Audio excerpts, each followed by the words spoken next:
The gentleman from Illinois, Mr. Garcia, is now recognized for 5 minutes.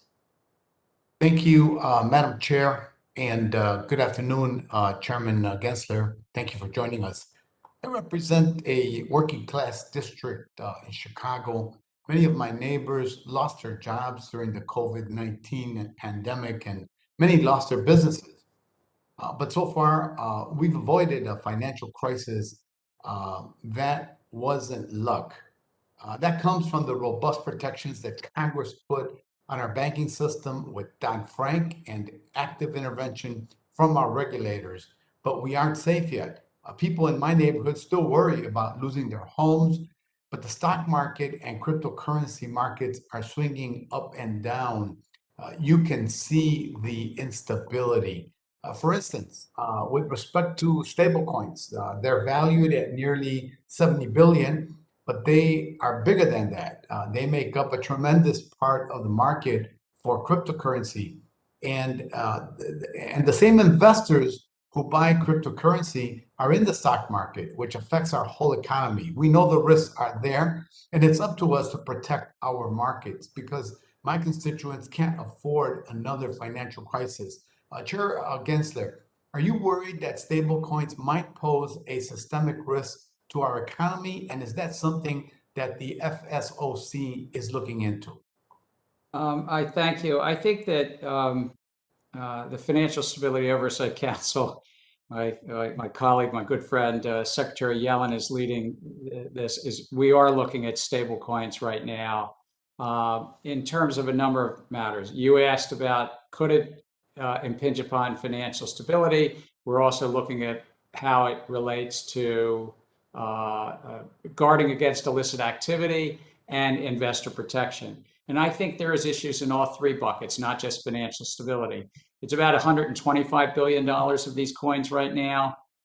There's 4 or 5 big ones. And those coins are intertwined in a crypto trading system where while they are only about 6 or 7% of the market value of cryptocurrencies, they represent probably 3/4 or 80% of all the transactions in crypto are versus a stable coin.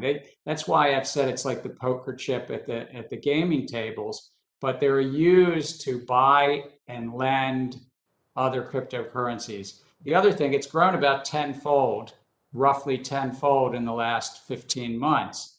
And so you could see where it could start to undermine things if it continues to grow. Undermine traditional banking payment systems if it's not brought inside of the remit of banking, and also undermine some of that which we do in investor protection at the CFTC and SEC. Thank you for that. And as we've seen to the south of us in El Salvador, President Bukele's announcement that he would make Bitcoin a national currency. Last month, thousands of people took to the streets of the capital to protest this move as dangerous and unconstitutional. Given the volatility that we've seen in Bitcoin prices, it seems to me like a risky move. Mr. Gensler, you've seen how much the price of Bitcoin moves in response to announcements from US regulators. Do you think speculation and regulatory arbitrage are important drivers in the price of Bitcoins? Well, Bitcoin, which was the first cryptocurrency based upon Satoshi Nakamoto's paper in the middle of the economic crisis in 2008, is a highly speculative asset, but it is a store of value that people wish to invest in, as some would invest in gold since antiquity. But I think you're also right that it is used, not just Bitcoin, but other cryptocurrencies, stable coins, to try to, as you said, arbitrage between regulatory regimes. I think it's why stable coins and cryptocurrencies became intertwined to, frankly, to avoid another digital type of money, and it's called the US dollar. The US dollar, I mean, is a digital form of money. We already have digital money. But this has been used in part for these other reasons. So it's a speculative store of value, yes, Bitcoin, you're asking.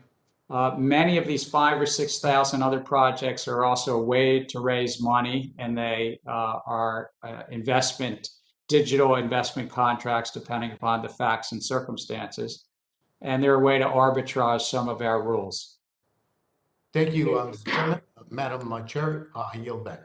Thank you very much.